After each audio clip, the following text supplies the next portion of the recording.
Hello everyone, I'm Captain Logan, and welcome once again to the thorough and malicious comic book vault. Today we're back to Deadpool once again, and I'm going to be reviewing something the likes of which I've never read before. This is a very interesting book, a very recent book, called Deadpool Kills the Marvel Universe by Cullen Bunn and drawn by Dalibor Talajic. I really enjoyed this a lot more than I thought I would, and, I mean, the basic premise of just Deadpool going around killing the entire Marvel Universe, I thought it was going to be very gratuitous. I thought it was going to be just how does Deadpool kill each of these people, getting to see him, you know, lop people's heads off and blow people up, and yeah, that's there, and there is certainly a gratuitousness to it, I suppose, only in that I'm sure some people pick this up just to see that. What I like about it is that it is a lot more than that. It's very satirical, but it's not funny haha, it's more funny oh.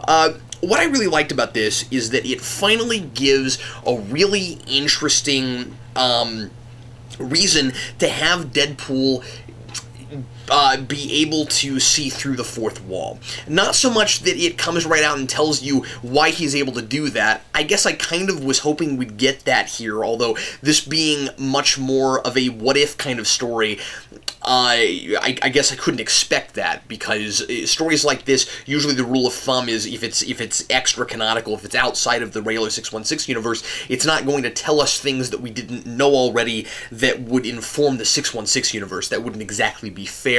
By the way, I do kind of wish that this had the What If title over it, although since it's a parental advisory not for kids book, I guess it's fair that that's not there. Anyway, I'm getting a bit ahead of myself. So what happens here is, as usual with a what-if sort of book, it opens with the Watcher telling us, hey, here's another universe that looks like the 616 universe. It looks like a universe that we know already, but something strange has happened. Here is the break in the status quo, and it's that Deadpool has gotten therapy from Psycho Man, and Deadpool is sent to a mental institution by Professor Xavier of all people, and the X-Men are trying to cure him of his insanity, and he ends up going to Psycho Man, and Psycho Man, of course they don't know that's who it is, and he ends up triggering something in Deadpool that brings a new voice into his head that gets rid of all the other voices, and without a shadow of a doubt makes Deadpool completely 100% realize that he is a fictional character. What I really like that Cullen Bunn does here is that he never has Deadpool come right out and say, we're in a comic book. He never comes out and says, I'm being drawn and written by these people, and I realize that there's this thing called Marvel and that it's in this real world. What he does know is that there are people watching him, and the people watching him are us, the readers.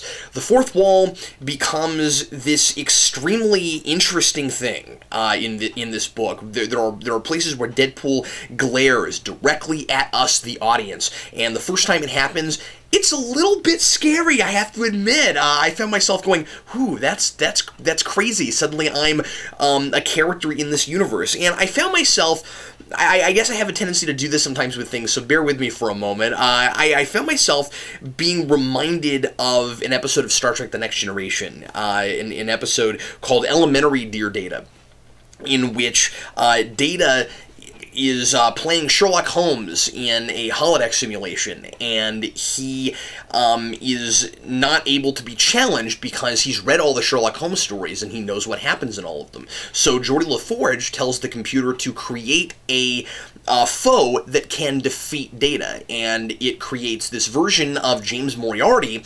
who's able to defeat Data because he is self-aware. What ends up happening is that the computer, in interpreting his command in a certain way, accidentally does something that nobody thought that it was capable of.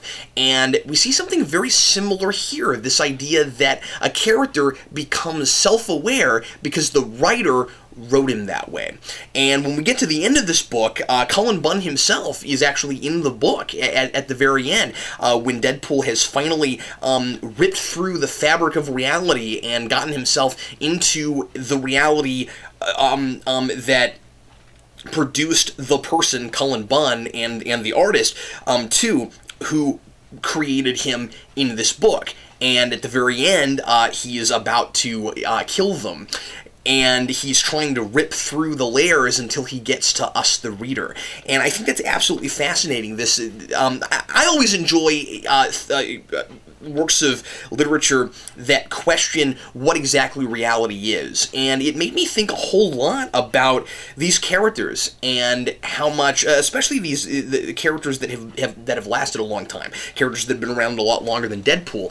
The book makes a big deal out of making sure that Deadpool kills a lot of our big mainstays, you know, Captain America, well, the entire Avengers, which he kills in one fell swoop, and he kills Spider-Man, and he kills Hulk, and I found myself thinking, those of us that are big fans of comic books and big fans of just, you know, literary characters in general, characters in film, these fictional people, we talk about them a lot like they're real.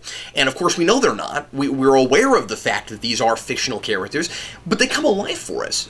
We come to really care about them, you know? You read Peter Parker for years and years, and you care about what happens to him. There's a reason that so many of us were upset when Brand New Day happened, or One More Day. It wasn't just, you know, we get irritated when these big giant retcons happen. It was that it's Spider-Man. It's this person that we feel like we've come to know. He went from high school and he got married, and we felt like we knew him and we cared about him. And when Gwen Stacy died, you know, we felt bad about it, not just because we liked Gwen Stacy, but because we liked Peter Parker. We didn't want to see that happen to him. So when the status quo got changed on him as a you know, mandate from on high at Marvel, we got upset because it was Peter Parker, because Marvel was doing that to that character. And sometimes it's hard to, I think, to a degree, it's hard to forget that these characters aren't real. And again, we know that there's a level at which, of course, they're not real, but then we kind of talk about them like they are. We become super invested in them. And this book kind of satirizes that phenomenon and makes Deadpool come alive to the point where he realizes that there are all these fabrics of reality that at some point get to the real world. It gets kind of wonky when you really start to think about it, because when you get to the very end of the book, you realize that, well, this is or if you think about it, if you overthink it, like I have a tendency to, you get to the end of it and you go, well, now, it's Cullen Bunn, and he's in the comic book, and it's kind of this, like exaggerated caricature of Cullen, where clearly they were kind of making fun of themselves a little bit, and they were trying to not show him in his best light, and like, you know, he's got his pants partway down and things like that, and they're kind of having fun with it. And I'm thinking, well, that's not the real Cullen Bunn.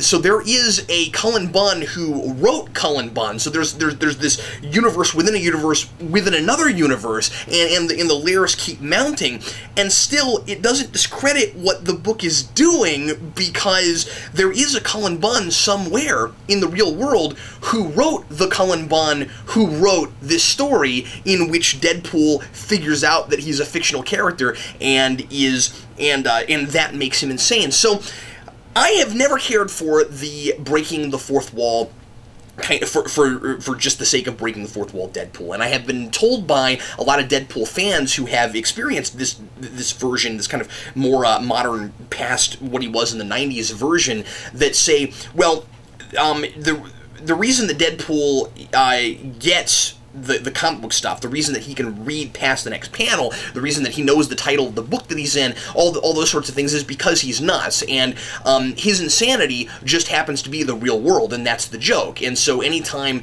and I've read a couple of Deadpool comics, more recent things, where like an issue of Avenging Spider-Man where Deadpool and Spider-Man fought together, and there's a couple places where Deadpool mentions like the creative team or the name of the book, and Spider-Man doesn't notice that he does this, and the idea seems to be that because his insanity allows him to see into our universe, nobody there gets it. And I never understood that. I resisted that, because I was like, well, what exactly is the point? It's just wasting time. like these jokes that are these kind of in-jokes that are just between us and Deadpool. There's no internal logic to it, and I always wanted it to somehow fit within the rest of the universe, so that Deadpool could somehow know that he is a character within a fictitious universe, but also it fit within that fictitious universe. Well, in 616, that's impossible, because the Marvel Universe itself would then have to admit that it is a fictional universe. And of course, as we're reading it, we want, in the realm of that reality, for it to be reality. So that becomes problematic. Not here. This is a what-if story. And in a what-if story, you can do anything you want to. You go to some other universe, and you say, yes, it is a fictional universe. It's somewhat like Turtles Forever, the Ninja Turtle movie, where the 2003 animated Ninja Turtles met the 1980s Turtles, and then at the end you realize that there's all these different Turtle universes that all stemmed from the original Mirage comics. And this is kind of like that, in that it does, to a degree, come out and say, yes, we realize that this is a fiction. You know, the world itself knows that it's a fiction. And again, it can get away with that because it's not informing the regular universe at all. So, I thought that this was absolutely fascinating, and I really enjoyed it on that level. I thought Cullen Bunn did a really great job of making this more than just Deadpool goes around and kills everybody in the Marvel Universe.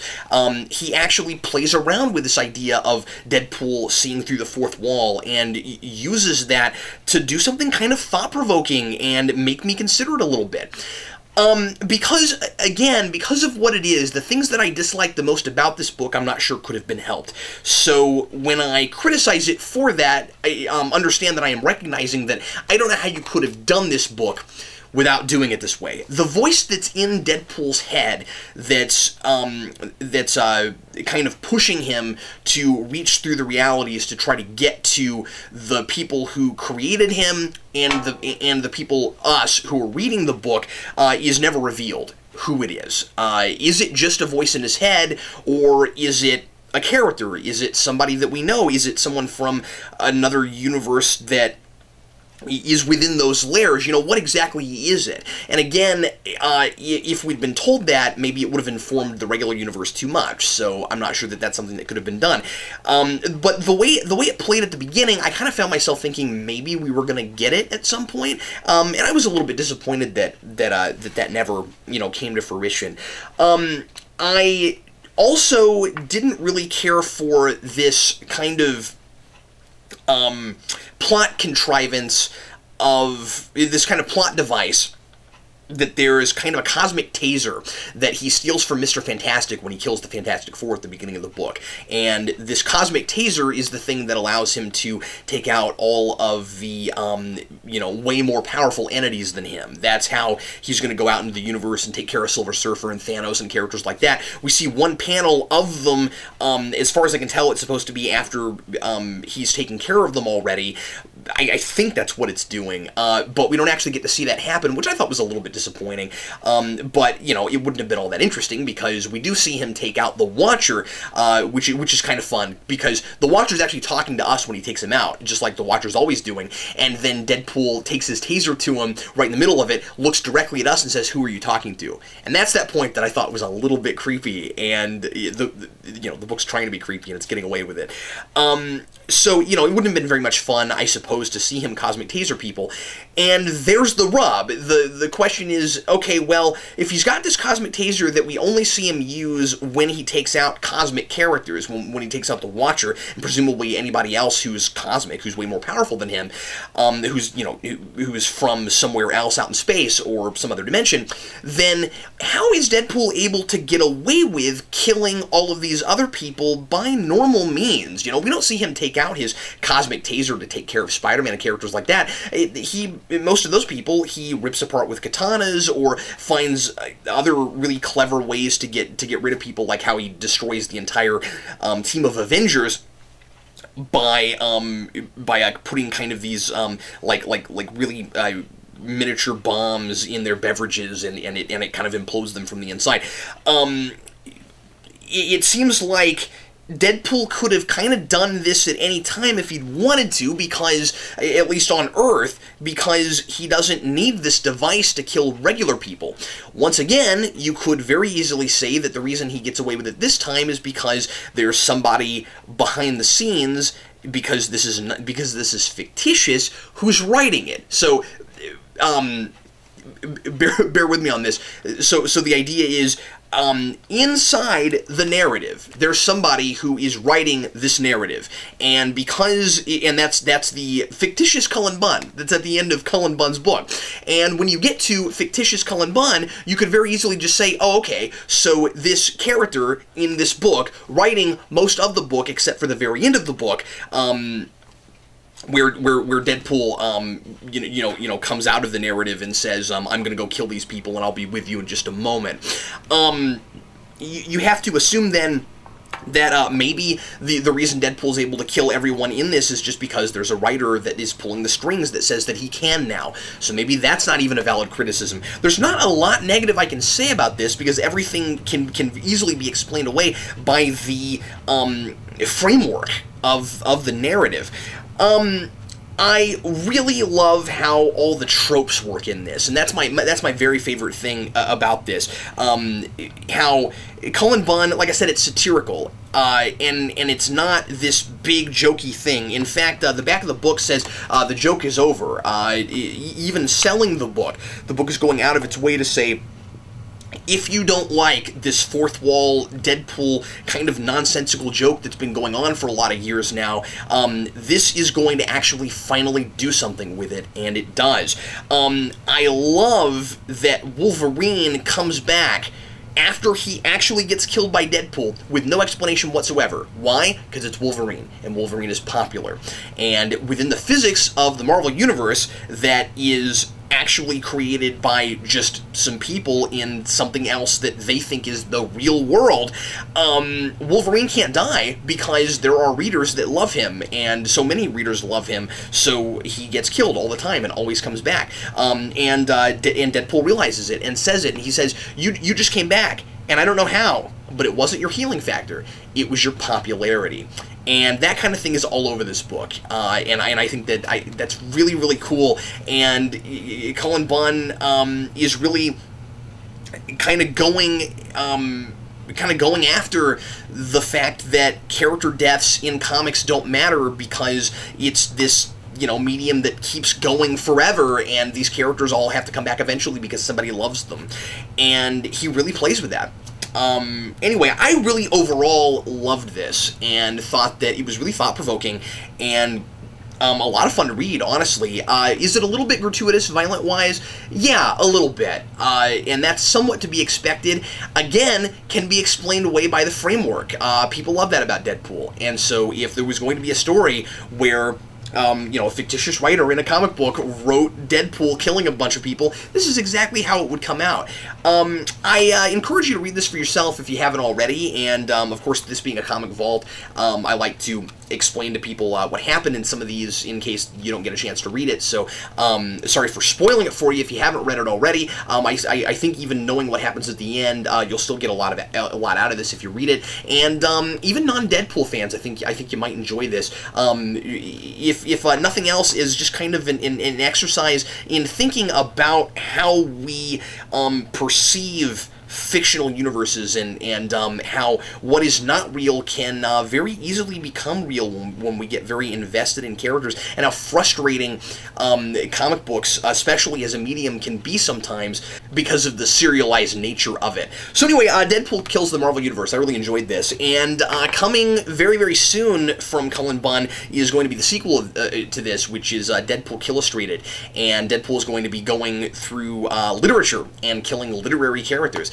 I don't know exactly how well that's going to follow what this did, or if I'm going to end up finding that, and I'm planning on reading it, if I'm going to find that as interesting as this was, just because that's going to be a comic book where he goes into literary universes, and so, this was very much about comic books, and once it becomes a medium that's then tackling another medium, I think that the point maybe gets lost a little bit. But if it's still going to be, you know, Deadpool kind of trying to reach through the layers of literature to try to reach, you know, the real people behind it, it'll be really cool. So I'm looking forward to that.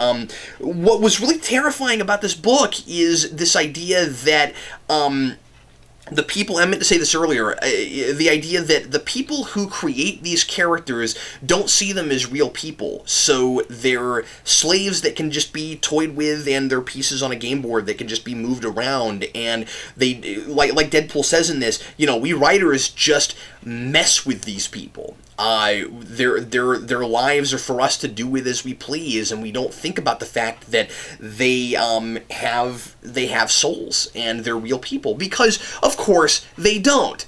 But then here they do. So, you know, questioning reality. Really very interesting. Thanks as always for watching the Comic Book Vault. Really hope you enjoyed it. And if there's something you'd ever like to see me review later on the Vault, you can always send me things to our P.O. Box. That's Geekvolution, P.O. Box 14183, Lenexa, Kansas 66285. I'm Captain Logan, and happy reading.